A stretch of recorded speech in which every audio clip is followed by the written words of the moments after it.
Ladies and gentlemen, ರಾಜ್ಯ ರಾಜಕಾರಣದಲ್ಲಿ ಮತ್ತೆ ಒಕ್ಕಲಿಗರ ಜಂಗಿ ಕುಸ್ತಿ ಶುರುವಾಗಿದೆ. ಅದು ಕಾಂಗ್ರೆಸ್ ಪಕ್ಷ ಮತ್ತು ಜೆಡಿಎಸ್ ಪಕ್ಷದಲ್ಲಿ ಪ್ರಮುಖವಾಗಿ ಅನ್ನುವಂಥದ್ದನ್ನ ನಾವು ಇಲ್ಲಿ ಗುರುತಿಸ್ಕೋಬೇಕು. ಯಾಕಂತಂದ್ರೆ ಕಾಂಗ್ರೆಸ್ ಪಕ್ಷದ ರಾಜ್ಯಾಧ್ಯಕ್ಷರು ಆಗಿರ್ತಕ್ಕಂಥ ಡಿ.ಕೆ. ಶಿವಕುಮಾರ್ ಅವರ ಮೇಲೆ ಜೆಡಿಎಸ್ ಪಕ್ಷದ ದಳಪತಿಗಳು ಈಗ ಒಂದು ರೀತಿಯ ಬಹಿರಂಗ ಜಂಗಿ ಕುಸ್ತಿಯನ್ನ ಅನೌನ್ಸ್ ಮಾಡಿಬಿಟ್ಟಿದ್ದಾರೆ. ಮೊನ್ನೆಯಷ್ಟೇ ಎಚ್.ಡಿ. ಕುಮಾರಸ್ವಾಮಿ ಅವರು ಡಿ.ಕೆ. ಶಿವಕುಮಾರ್ ಮೇಲೆ ಅಟ್ಯಾಕ್ ಮಾಡಿದ ನಂತರ ಈಗ ನಿನ್ನೆ ಸ್ವತಃ ಜೆಡಿಎಸ್ನ ರಾಷ್ಟ್ರೀಯ ಅಧ್ಯಕ್ಷರು ಆಗಿರ್ತಕ್ಕಂಥ ಎಚ್.ಡಿ. ದೇವೇಗೌಡ ಅವರು ತೀವ್ರವಾಗಿ ದಾಳಿಯನ್ನು ನಡೆಸಿದ್ದಾರೆ. ಏನಾಯ್ತು, ಯಾವ ವಿಚಾರಕ್ಕೆ ಇವರು ಈ ರೀತಿ ವಾಗ್ದಾಳಿಯನ್ನು ನಡೆಸ್ತಿದ್ದಾರೆ, ಇದಕ್ಕೆ ಡಿ.ಕೆ. ಶಿವಕುಮಾರ್ ಅವರ ಪ್ರತಿಕ್ರಿಯೆ ಏನಿತ್ತು ಎಲ್ಲದರ ಕುರಿತಂತೆ ನಾನು ನಿಮಗೆ ಮಾಹಿತಿಯನ್ನು ಕೊಡ್ತೀನಿ. ನೀವು ನೋಡ್ತಾ ಇದ್ದೀರಾ ನೆಲ ಜಲ ಭಾಷೆಗಾಗಿ ಪ್ರಾಮಾಣಿಕ ಪತ್ರಿಕೋದ್ಯಮ, ನಿಮ್ಮ ಫೋಕಸ್ ಟಿವಿ. ಇದು ಎಕ್ಸ್ಪ್ಲೈನರ್, ನಾನು ಹಬೀಬ್ ದಂಡ್.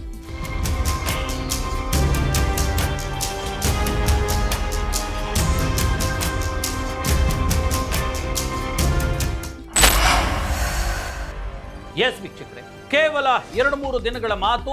ಬಿಡದಿಯಲ್ಲಿ ಟೌನ್ಶಿಪ್ ನಿರ್ಮಾಣ ಮಾಡಲಿಕ್ಕೆ ಯಾವಾಗ ರಾಜ್ಯ ಸರ್ಕಾರ ಮುಂದಾಯಿತೋ ಅವಾಗಲೇ ನೋಡಿ ಒಂದು ರೀತಿಯ ದೊಡ್ಡ ತರದ ಬೆಂಕಿ ಹೊತ್ತಿಕೊಂಡು ಬಿಟ್ಟಿದೆ.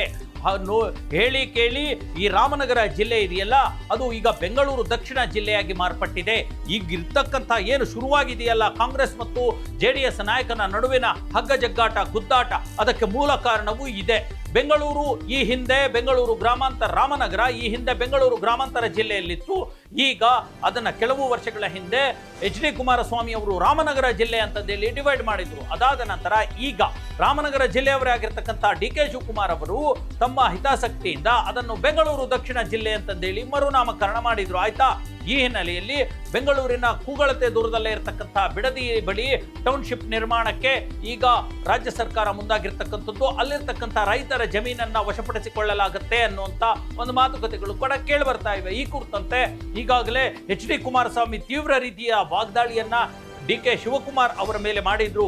ಈ ತರದ ಧಮಕಿಗಳೆಲ್ಲ ನನ್ನ ಹತ್ರ ಬೇಡ, ಇವೆಲ್ಲ ನನ್ನ ಹತ್ರ ನಡೆಯಲ್ಲ, ಈ ತರ ಧಮಕಿಗಳನ್ನ ಬಹಳ ನೋಡ್ಬಿಟ್ಟಿದ್ದೀನಿ ಅನ್ನುವಂಥ ಮಾತನ್ನ ನೇರವಾಗಿ ಡಿ.ಕೆ. ಶಿವಕುಮಾರ್ ಅವರಿಗೆ ಹೇಳಿದ್ರು ಅಲ್ವಾ. ಅದ್ರ ಜೊತೆಗೆ ರೈತರ ಭೂಮಿನ ವಶಪಡಿಸಿಕೊಳ್ಳೋಕೆ ಏನೆಲ್ಲ ಡಿ.ಕೆ. ಶಿವಕುಮಾರ್ ಸೇರಿದಂತೆ ಕಾಂಗ್ರೆಸ್ ಸರ್ಕಾರ ಹುನ್ನಾರವನ್ನು ಮಾಡ್ತಿದೆ ಅನ್ನುವಂಥದ್ದನ್ನು ಕೂಡ ಅವರು ಬಿಚ್ಚಿಟ್ಟಿದ್ರು. ಅದಕ್ಕೆ ರಿಯಾಕ್ಟ್ ಮಾಡಿರ್ತಕ್ಕಂಥ, ಅಂದ್ರೆ ಕುಮಾರಸ್ವಾಮಿಯವರ ಏಟಿಗೆ ಪ್ರತಿಯೇಟು ನೀಡಿರ್ತಕ್ಕಂಥ ಡಿ.ಕೆ. ಶಿವಕುಮಾರ್, ಕುಮಾರಸ್ವಾಮಿ ಅವರು ಕೇವಲ ರಾಜಕಾರಣ ಮಾಡ್ತಿದ್ದಾರೆ, ರೈತರ ಕಷ್ಟ ನಮಗೂ ಗೊತ್ತು, ನಾನು ರೈತರ ಮಗ ಅಂತ ಹೇಳೋದ್ರ ಮೂಲಕ ಏನೀಗ ಟೌನ್ಶಿಪ್ಗೆ ನಾವು ಜಮೀನನ್ನ ಒಂದು ಗುರುತು ಮಾಡಿದ್ದೀವಿ, ಆ ಟೌನ್ಶಿಪ್ ಅನ್ನ ನೋಟಿಫಿಕೇಶನ್ ಮಾಡಿದವರೇ ಕುಮಾರಸ್ವಾಮಿ. ಅವರು ಮುಖ್ಯಮಂತ್ರಿಯಾಗಿದ್ದಾಗ, ಜೆಡಿಎಸ್ ಪಕ್ಷದ ಸರ್ಕಾರ ಅಸ್ತಿತ್ವದಲ್ಲಿದ್ದಾಗ ಸ್ವತಃ ಕುಮಾರಸ್ವಾಮಿ ಅವರೇ ಟೌನ್ಶಿಪ್ ಮಾಡಬೇಕು ಅನ್ನುವಂಥದ್ದು ನೋಟಿಫಿಕೇಶನ್ ಮಾಡಿರ್ತಕ್ಕಂಥದ್ದು. ಹಾಗಾದ್ರೆ ಅವರು ಮುಖ್ಯಮಂತ್ರಿ ಆಗಿದ್ದಾಗ ಯಾಕೆ ಅದನ್ನ ಡಿನೋಟಿಫಿಕೇಶನ್ ಮಾಡಲಿಲ್ಲ? ಈಗ ಅಧಿಕಾರದಲ್ಲಿಲ್ಲ ಅಂತ ಹೇಳಿ ಸರ್ಕಾರ ಏನು ಜೆಡಿಎಸ್ ಪಕ್ಷ ಮಾಡಿರ್ತಕ್ಕಂಥ ಯೋಜನೆಯನ್ನೇ ನಾವು ಮುಂದುವರಿಸ್ತಾ ಇದ್ದೀವಿ ಹೊರತು ಇದು ನಮ್ಮ ಯೋಜನೆ ಅಲ್ಲ ಅನ್ನುವಂಥ ಮಾತನ್ನ ಯಾವಾಗ ತಿರುಗೇಟಾಗಿ ಕೊಟ್ಟರೋ ಅಲ್ಲಿಗೆ ಜೆಡಿಎಸ್ ಮತ್ತು ಕಾಂಗ್ರೆಸ್ ಪಕ್ಷದ ನಾಯಕರ ಗುದ್ದಾಟ ಬೀದಿಗೆ ಬಂದು ನಿಂತಿದೆ. ಯಾವಾಗ ಕುಮಾರಸ್ವಾಮಿ ಅವರಿಗೆ ಸರಿಯಾದ ತಿರುಗೇಟನ್ನ ಡಿ.ಕೆ. ಶಿವಕುಮಾರ್ ಕೊಟ್ಟರು, ದಿಢೀರಂತ ಜೆಡಿಎಸ್ ಪಕ್ಷದ ರಾಷ್ಟ್ರೀಯ ಅಧ್ಯಕ್ಷರು ಆಗಿರ್ತಕ್ಕಂಥ ಎಚ್.ಡಿ. ದೇವೇಗೌಡ ಅವರು ಅಖಾಡಕ್ಕೆ ಇಳಿದ್ಬಿಟ್ಟಿದ್ದಾರೆ. ನಿನ್ನೆ ದಿಢೀರನೆ ಪತ್ರಿಕಾಗೋಷ್ಠಿಯನ್ನ ನಡೆಸಿ ಬೆಂಗಳೂರಿನ ಜೆಪಿ ಭವನದಲ್ಲಿರ್ತಕ್ಕಂಥ ಜೆಡಿಎಸ್ ಕಚೇರಿಯಲ್ಲಿ ಪತ್ರಿಕಾಗೋಷ್ಠಿ ಮಾಡಿದ್ರು. ಅವರು ಮಾಡಿ ಕುಮಾರಸ್ವಾಮಿ ಅವರ ಪರ ವಹಿಸಿಕೊಂಡು ಮಾತನಾಡಿ ಡಿ.ಕೆ. ಶಿವಕುಮಾರ್ ಅವರಿಗೆ ಬಾಯಿಗೆ ಬಂದ ಹಾಗೆ ವಾಗ್ದಾಳಿಯನ್ನ ನಡೆಸಿದ್ರು.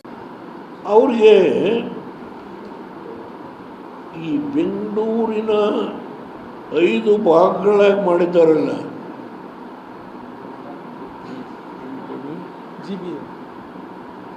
ಐದು ಕಾರ್ಪೊರೇಷನ್, ಅದು ರಾಮನಗರನೂ ಒಂದು ಕಾರ್ಪೊರೇಷನ್ ಇರಬೇಕೇನು,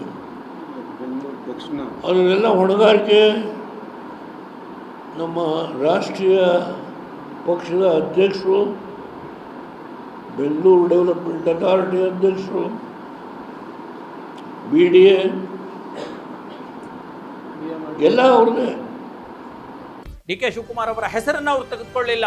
ಬೆಂಗಳೂರು ಉಸ್ತುವಾರಿ ಸಚಿವರು, ಜಲಸಂಪನ್ಮೂಲ ಸಚಿವರು, ಈಗಾಗಲೇ ಬೆಂಗಳೂರಿನ ನಗರಾಭಿವೃದ್ಧಿ ಸಚಿವರು, ಇವರೆಲ್ಲರೂ ಕೂಡ ಆಗಿರ್ತಕ್ಕಂಥ ಡಿ.ಕೆ. ಶಿವಕುಮಾರ್ ಅವರು ಏನೇನು ಯೋಜನೆಗಳನ್ನು ತರ್ತಿದ್ದಾರೆ ಅನ್ನುವಂಥ ಮಾತನ್ನು ಹೇಳೋದ್ರ ಮೂಲಕ ದೊಡ್ಡ ಮಟ್ಟದ ವಾಗ್ದಾಳಿಯನ್ನ ನಡೆಸಿಬಿಟ್ಟಿದ್ದಾರೆ.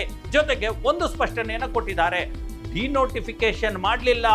ಯಾಕೆ ಕುಮಾರಸ್ವಾಮಿ ಡಿನೋಟಿಫಿಕೇಶನ್ ಮಾಡಲಿಲ್ಲ ಅವ್ರು ಸಿಎಂ ಆಗಿದ್ದಾಗ ಅಂತ ಅವ್ರು ಕೇಳ್ತಾರೆ. ಅಂದ್ರೆ ಡಿ.ಕೆ. ಶಿವಕುಮಾರ್ ಅವರು ಕೇಳ್ತಾರೆ. ಆದರೆ ನೋಟಿಫಿಕೇಶನ್ ಮಾಡಿದ್ದು ನಮ್ಮ ಸರ್ಕಾರ ಅಲ್ಲ ಅನ್ನುವಂಥ ಒಂದು ಸ್ಪಷ್ಟನೆಯನ್ನು ಕೊಡ್ತಾರೆ. ಅಂದ್ರೆ ಕುಮಾರಸ್ವಾಮಿ ಮುಖ್ಯಮಂತ್ರಿಯಾಗಿದ್ದಾಗ ಕೇವಲ ಅಲ್ಲಿ ನಾವು ಅಲ್ಲಿ ಪ್ರಾಜೆಕ್ಟ್ ಮಾಡಿದ್ವಿ ಅಷ್ಟೇ, ನಿರ್ಣಯ ಮಾಡಿದ್ವಿ ಅಲ್ಲೊಂದು ಮಾಡಬೇಕು ಅನ್ನೋದು ಟೌನ್ಶಿಪ್ ಮಾಡಬೇಕು ಅಂತ ನೋಟಿಫಿಕೇಶನ್ ಏನು ಮಾಡಿರಲಿಲ್ಲ ಅನ್ನುವಂಥ ಮಾತನ್ನ ಹೇಳ್ತಿದ್ದಾರೆ. ಅದಲ್ಲದೆ ಇದರಲ್ಲಿ ಕಾಂಗ್ರೆಸ್ ನಾಯಕರ ಜೊತೆಗೂಡಿ ಸತ್ಯಶೋಧನಾ ಸಮಿತಿಯನ್ನು ಕೂಡ ರಚನೆ ಮಾಡಿದ್ವಿ ಅನ್ನುವಂಥ ಮಾತನ್ನು ಕೂಡ ಸ್ಪಷ್ಟನೆಯಾಗಿ ಹೇಳ್ತಾರೆ.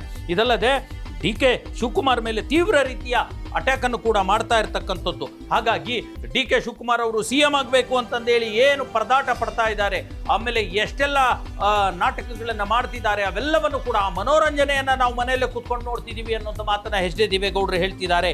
ಹಾಗಾಗಿ ಪ್ರತಿದಿನ 50,000 ಲೀಟರ್ ಈ ಒಂದು ಬಿಡದಿ ಭಾಗದಿಂದ ಹೈನುಗಾರಿಕೆಗೆ ಬರ್ತಾ ಇದೆ ಹಾಲು. ಹಾಗಾಗಿ ಇದನ್ನ ಯೋಜನೆಯನ್ನ ನಾನು ಕೂಡ ಬಿಡಲ್ಲ, ಅದಾಗ್ಲಿಕ್ಕೆ ರೈತರಿಗೆ ಅನ್ಯಾಯ ಆಗೋದಕ್ಕೆ ಬಿಡಲ್ಲ ಅಂತ ಮಾತು ಹೇಳ್ತಿದ್ದಾರೆ. ಜೊತೆಗೆ 18ಕ್ಕೆ ಬರ್ತ್ಡೇ ಇದೆ, ಬರ್ತ್ಡೇಗೆ ಮುಂಚೆ ನಾನು ಬಂದಿದ್ದೀನಿ, ಬರ್ತ್ಡೇ ಆದ್ಮೇಲೆ 19, 20ಕ್ಕೆ ಮತ್ತೆ ಮಾಧ್ಯಮದವರ ಮುಂದೆ ಬಂದು ಕಾಂಗ್ರೆಸ್ ಸರ್ಕಾರದ ವೈಫಲ್ಯಗಳನ್ನ ನಾನು ಎಲ್ಲವನ್ನು ಬಿಚ್ಚಿಡ್ತೀನಿ ಅನ್ನುವಂಥ ಒಂದು ಟಾರ್ಗೆಟ್ ಮಾಡಿದ್ದಾರೆ, ಎಚ್ಚರಿಕೆಯನ್ನು ಕೊಟ್ಟಿದ್ದಾರೆ. ಹಾಗಾಗಿ ಈ ಮೂಲಕ ಈಗ ನೇರವಾಗಿ ಬೆಂಗಳೂರು ದಕ್ಷಿಣ ಜಿಲ್ಲೆ ಅಂದ್ರೆ ರಾಮನಗರ ಜಿಲ್ಲೆಯಲ್ಲಿ ಪ್ರಭುತ್ವವನ್ನು ಸ್ಥಾಪಿಸಲಿಕ್ಕೆ ಈಗ ಒಕ್ಕಲಿಗ ನಾಯಕರು ಮುಂದಾಗಿದ್ದಾರೆ. ಗೌಡರ ಗದ್ದಲ ಜೋರಾಗಿದೆ.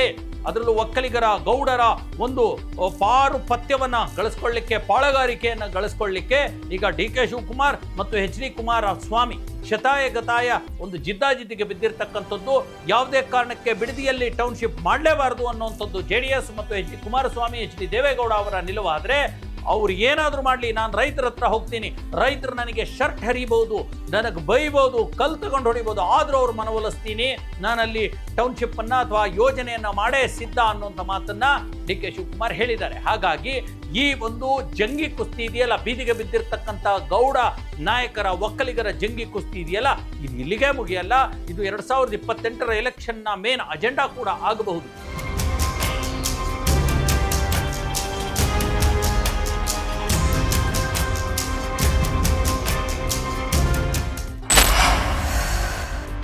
ಮೈಸೂರು ಕರ್ನಾಟಕ ಭಾಗದಲ್ಲಿ, ಬೆಂಗಳೂರು ಭಾಗದಲ್ಲಿ. ಹಾಗಾಗಿ ಇದು ಮತ್ತಷ್ಟು ರೂಪಗಳನ್ನ, ತಿರುವುಗಳನ್ನ, ಆರೋಪ ಪ್ರತ್ಯಾರೋಪಗಳನ್ನ ಪಡೆದುಕೊಳ್ಳುತ್ತೆ. ಏನೆಲ್ಲ ಸಿನಿಮಾಗಳನ್ನ ನಾವು ನೋಡಬಹುದು, ಏನೆಲ್ಲ ಮನೋರಂಜನೆಯನ್ನ ನೋಡಬಹುದು, ಹೇಗೆ ಡಿ.ಕೆ. ಶಿವಕುಮಾರ್ ಅವರ ಬಣ್ಣವನ್ನ JDS ನಾಯಕರು ಬಿಚ್ಚಿಡ್ತಾರೆ, ಹೇಗೆ JDS ನಾಯಕರ ಬಣ್ಣಗಳನ್ನ, ತಂತ್ರಗಳನ್ನ, ಅವರ ಎಲ್ಲ ಕುತಂತ್ರಗಳನ್ನ, ರಾಜಕೀಯ ಆಟಗಳನ್ನ ಡಿ.ಕೆ. ಶಿವಕುಮಾರ್ ಬಿಚ್ಚಿಡ್ತಾರೆ ಅನ್ನೋಂಥದ್ದನ್ನು ಕೂಡ ನಾನು ಮುಂದಿನ ಎಪಿಸೋಡ್ನಲ್ಲಿ ನಿಮಗೆ ಹೇಳ್ತೀನಿ. ಅಲ್ಲಿವರೆಗೂ ನೋಡ್ತಾ ಇರಿ ಫೋಕಸ್ ಟಿವಿ.